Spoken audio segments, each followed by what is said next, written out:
And that went like electricity across the north. In Cincinnati, we have this woman here, thrown off the bus. I have her name over here. I didn't bring my notes over here. Sarah Fawcett, badly wounded when she was thrown off the bus. You see, in Cincinnati. And before we go back to that. So, in Philadelphia, we had the same kind of thing, of course, taking place, and men joined the campaign petitions, or fined, or sent to state facilities. Mayor Alexander Henry, the guy who Bassett communicated with earlier, the mayor of Philadelphia, the one who says, oh, we want you guys to really join the campaign to turn these Confederates around from Gettysburg. Well, he says, no, I'm sorry, he joined the fight, and he says, these black folks don't need to be riding in streetcars. He basically sided with the white working class who had taken a vote. They had taken a vote. So we don't want any black people riding on the trains, you see. And so this was in 1865 as well. This campaign lasts until about 1871 when it finally is won just about the time that Cato is killed. Octavius Cato during the voting registration, voting campaign in 1871. The other thing is that we have women who are, well, let me say this too. That point is in here. William Still joined this fight. And one thing that this fight exposed was class differences in the black community. Because William Still was saying, look, not just Still, but there's many of the well-to-do blacks were saying, we are just as good as respectable white people. And we are not uncouth, ragged ex-slaves. You know, we're better than that. We're the better sort. We should have this right to ride because we're respectable. And William Still had to, he got a lot of criticism for coming at that campaign that way, right? Throwing the masses under the bus, you know, to elevate the elite, you see. And so he had, in fact, he wrote a pamphlet in rebuttal and said, hey, listen, I didn't mean that, you know what I mean, this kind of thing. I'm just smiling while we're on it. Sometimes I wonder if I get myself in trouble telling with the truth. I mean, but listen, here's the deal. William Still also owned the store at Camp William Penn. They called them sutlers, S-U-T-L-E-R. They would sell things like pies and needles, sewing needles, and you know, those kinds of things. Letters, stamps, you know. Well, he would give guys credit. Well, while the 25th USCT was there, February 1864, he's charging these guys their money, and then on payday, when they went to get their money, they said, well, all of this money don't went to the settler, and they said, he's cheating us. In fact, these rank and file soldiers were so angry, they destroyed his store. They tore it up board by board. And so the Army gave him some tax breaks a couple of years, for the rest of the year on a monthly basis to make up for that. And they made him post his prices so that everybody knew what was up, you see, with the money. And just to talk about this. So those are some of the realities of the class situation. Some of these organizers, one, Jacob C. White. I found a letter he's writing to somebody where one of his tenants is complaining. He's living in the basement and it's leaking, but he wants to raise the rent. So these issues are a reality. See? So so those are some of the things. Now, otherwise, we have women also working making uniforms at the Schuylkill Arsenal. And as they're working there, they are involved with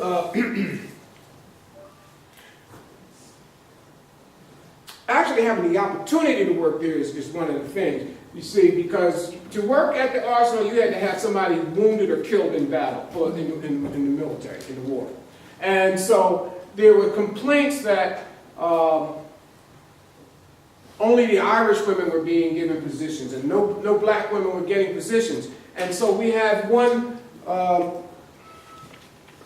white woman who actually begins to support the black women in that process, and they campaign to have these people called on the carpet for not hiring black dependents, and it began a kind of it began another effort, I should say, to even the scales. It's just another aspect of what happened, or what was happening. Now, I want to take this to a question of what happens with soldiers and their families. I've got one man, he lived in Philadelphia for a time, from Westchester. Valentine is his name, Tillman Valentine. Excellent letter writer, excellent poet. He writes poetry to his wife. He sends these letters home. He talks about how his courage is summoned as he looks in the sky and thinks about his children. And then when he thinks about his son Elijah, back home, hungry, and he says, when he's eating, he says, when I'm eating my allowances, I think about Elijah when I was home on leave telling me how hungry he was. And so, you know, Tillman Valentine really makes that mark. So after the war's over, he's in the 3rd Regiment, USCT. After the war's over, 1865, his regiment was stationed in Jacksonville. So they're in Jacksonville, Florida, and the war ends, but he doesn't come home. In fact, it turns out, before the war was over, he saw a woman down there in South Carolina. They had burned up the South Carolina man. He saw this woman in South Carolina and married her. Wow, never got a divorce, right? So he got married a woman. Married a woman, went along for a couple of years, got to the end of the war, they was living all nice in Jacksonville, then she died. He got married again. Never divorced Annie. Back here, she was back here in Philly at that time, cleaning houses, you know, taking care of the kids, you know, and he's writing that letter, I'm holding on to that lock of hair you sent me and all of that. So, it just so happens, so the war's over, and he married, he got his 3rd wife. He ain't never had a divorce. And then he died. Well, he died, and he dies in 1896 in Jacksonville. She's here in Philly, in South Philly. And before his 3rd wife could get down to the office to sign up for widow's benefits, Annie had beat her to the punch. Hey, already. Annie had saved these letters, took him down to the office, said, look, homeboy said he was coming home. He never said he was leaving. And they looked at the papers, and he said, you're right, Miss Tillman, and you get the pension. And for me, she got a $12 a month pension. I just love this woman. I love her. She's like one of my heroes of the Civil War. And with that, I'm going to open up the floor for questions. That's what I'm talking about.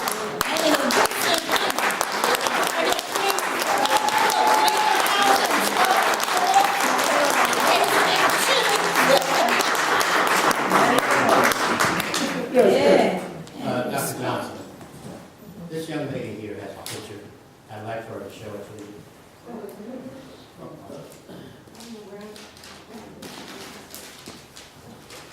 Okay, all right. Here's a picture. Sorry. Excuse me. Picture here, that's Kersey's grandfather there in the middle. That's my picture there. But this is oh, this is for this program. Oh yeah, okay. Yeah, that's Kersey's grandfather. He was in the 10th United States. I said grandfather. I didn't say great grandfather. Did I? Yeah, that sounds odd, don't it? No. Kurt, you want to tell us about it? Excuse me. My name is Kurt Kersey. I'm the Vice President of the African American Oral Black History Project of South Jersey. My grandfather was in the 10th Colored Infantry, Company I, and he joined in Virginia. Listen to Dr. Carter, I'm sorry, Dr. Johnson. Blacks in Delaware and also in New Jersey could not join any of the regiments in Delaware or New Jersey.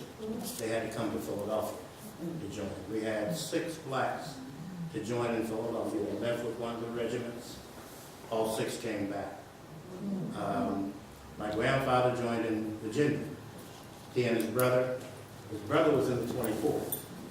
And they were fighting there on the James. One was on one side of the James. The other one was on the other side of the James. Neither one of them knew the other one was there. My grandfather went to Texas. I remember a story they were telling about how at the end of the war, the president called a meeting. He wanted to know, what are we going to do with all these black soldiers after the war was over? Frederick Douglass was sitting in this meeting. But he was sitting away from everyone. And they were talking about, what are we going to do with these soldiers? Nobody was listening to Frederick Douglass. Excuse my bad. He was sitting there and he was saying, leave them alone. But can you tell us about how the fact is your grandfather, that's what I wanted you to explain, how your grandfather, how it is not your great-grandfather who was in the Civil War. How is it that you're here as a grandson of a Civil War veteran as opposed to a great-grandson? Or a great. Come on up front.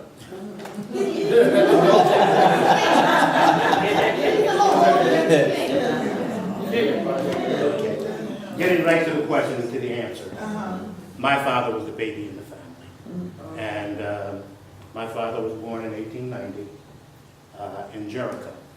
My grandfather came to Woodbury in 1875, moved to Jericho in 1880. There he raised a family of 6 children. My father became the first police chief of Lawnside, New Jersey. And he married into the Still family. And I had my 2 oldest sisters were Stills. My father was a minister, and he was married 3 times. But like I said, he was the baby of the family. And he was a minister. He was pastoring a Methodist church in Egg Harbor, New Jersey, where he met my mother.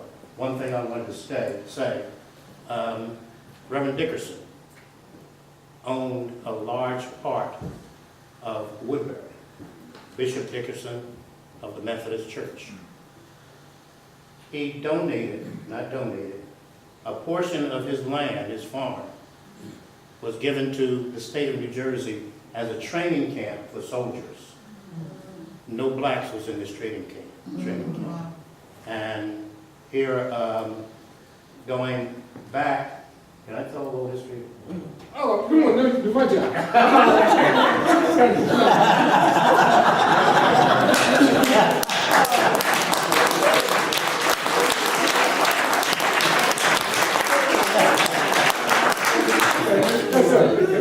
Oh, I'm sorry.